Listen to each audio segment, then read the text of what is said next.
Property வாங்கணும் அப்படின்ற ஒரு ஆசை இருக்குது அப்படின்னா வந்து சோஷியல் மீடியாவிலே நம்ம பார்க்கலாம். நிறைய பேர் வந்து துபாயில் வந்து ப்ராப்பர்ட்டி நீங்கள் வந்து வாங்குங்க, இந்த மாதிரியான விஷயங்கள்லாம் இருக்குது அப்படின்னு சொல்கிறாங்க. பட் எதனால் எஸ்ஆர்எம் இன்டர்நேஷனல் நம்ம சூஸ் பண்ணணும்? ஏன்னா வந்து எல்லாருக்கும் ஒரு பயம் இருக்கும் இல்லையா? எந்த அளவுக்கு இவங்க யூனிக்காகவும் சேஃபாகவும் இருக்காங்க.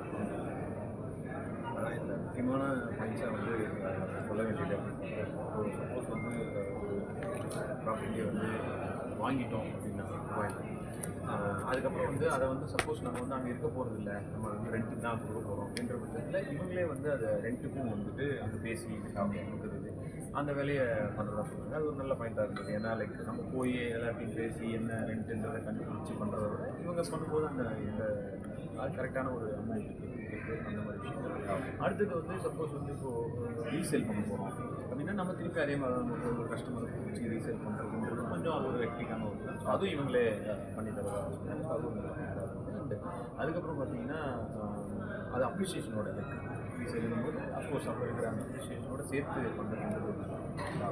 அண்டு வேறு எந்த கண்ட்ரியில் இருந்தாலும் துபாயில் வாங்கும்போது ஆன்லைன்லேயே அது பண்ணிக்கலாம். நேராக வந்து பார்க்கணும், ஆஃபீஸாக இருக்கணும், இல்லை வேறு ஏதோ ஒரு பெரிய வண்டி போகும்போது கூட இங்கே வந்து அதை ஆன்லைன் போய் நேராக வராமல் ஆன்லைன்லேயே பண்ணிக்கலாம் அப்படின்னு சொன்னாங்க. அதுவும் ஒரு நல்ல விஷயம்.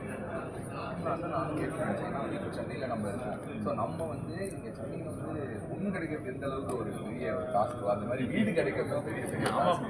ஸோ இங்கே இருக்கிறதுனால நம்ம வந்து 4 ஏரியாவுக்கு போயிட்டு வீடை பார்த்துட்டு நம்ம வீட்டில் இருக்கிறவங்க வருவாங்க, நாளைக்கு கூப்பிட்டு வரோம் சொல்லிட்டு நம்ம சாவகாசமாக டைம் எடுத்துவாங்க. பட் இங்கேருந்து ட்ராவல் பண்ணி துபாய்க்கு போயிட்டு அப்படியே வந்து தூத்துக்குடி பக்கம் வந்து ஈரோடு பக்கம் அந்த மாதிரி போயிட்டு வர அளவுக்கு இந்த டிஸ்டன்ஸ் கிடையாது. நம்ம போகிறோன்னா ப்ராப்பரான பிளானிங், விசா, மற்ற ஃபெசிலிட்டிஸ் எல்லாமே நம்ம அரேஞ்ச் பண்ணி தான். ஸோ அந்த மாதிரி இருக்கிறவங்களுக்கு என்ன மாதிரியான ஒரு சப்போர்ட் எஸ்ஆர்எம் இன்டர்நேஷனல்? அதான் இவங்களே வந்து அந்த ஒரு கேட்டுருக்காங்க. இது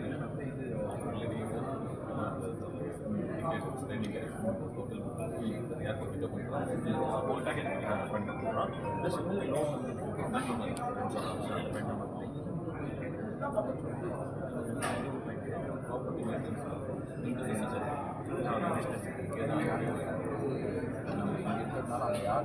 அதான் அந்த பாயிண்ட் ஸோ அதை வந்து அதுலேருந்து இவங்களே வந்து ஒரு வீசா வாங்கி தரது, டிக்கெட் போட்டு அங்கே ஏர்போர்ட்டில் பிக்கப் ஸ்டே அந்த மாதிரி எல்லாத்தையும் இவங்களே அதை பார்த்துட்டு ஸோ நம்ம பயப்பட தேவையில்லைன்றது நல்லா ஒரு வேண்டுறது எல்லாத்தையும் பார்த்துட்டு நமக்கு அங்கே போய் வர்றது வரைக்கும் நம்ம கூடவே இருந்து ஒருத்தர் கைட் பண்ணி பண்ணுறது நல்ல அண்டு பிஸ்னஸ் ஏதாவது பண்ண போகிறோம், அதை வந்து நம்ம வந்து ஒரு கமர்ஷியல் ஏதாவது யூஸ் பண்ணுறோம்னா அதுக்கும் இவங்களே அரேஞ்ச் பண்ணி கொடுத்து அந்த பேங்க் லோனுமே வந்து ஏன்னா நம்ம பேங்கிங் பேங்க் லோனுமே வந்து எனக்கு அரேஞ்ச் பண்ணி சொன்னாங்க. அதுவும் நல்லா நம்ம அது போய் அதுவும் கஷ்டப்பட்ட விஷயம். ஸோ பேங்க் லோனை அரேஞ்ச் பண்ணி கொடுத்து அதை எப்படி யூஸ் பண்ணணுன்ற மாதிரி ஸோ அந்த மாதிரியான நிறைய ஸோ அதை நான் பார்த்த ப்ளஸ் பாயிண்ட்ஸில் இது நானும் வந்து அண்ட் முக்கியமான ஒரு விஷயம் வந்து நம்ம எந்த ஒரு கண்ட்ரிக்கு போகிறோம்னாலும் அந்த லாங்குவேஜ் வந்து தெரியுமா அப்படின்றது விஷயம். ஸோ இங்கே வந்து எஸ்ஆர்எம் இண்டஸ்ட்ரீஸ் வந்து தமிழ் பேஸ்டாக இருக்கிறதுனால வந்து இன்னும் ஒரு அட்வான்டேஜாக வந்து தமிழ் ஸோ அதை பற்றி அதான் ஸோ எப்பவுமே அது வெளிநாடு போனாலே மிகவும் பயம் வரது அதுதான் லாங்குவேஜ் தெரியாதே அப்படின்றது தான் பெரிய பயம். ஸோ அங்கே வந்து நம்ம தமிழ் அது முதலக்காரர் ஒருத்தர் இருக்கும்போது வந்து எல்லா வேலையும் வந்து அது பயங்கர ஈஸியாக இருக்கும். போய் பேசுறதுக்கு எதாக இருந்தாலும் ஈஸியாக தெரியும், தமிழ் இல்லாமல் ஈஸியாக கேட்டுக்கலாம். ஸோ இந்த மாதிரி விஷயங்களுக்கு அது பெரிய தமிழ் தெரியுது வந்து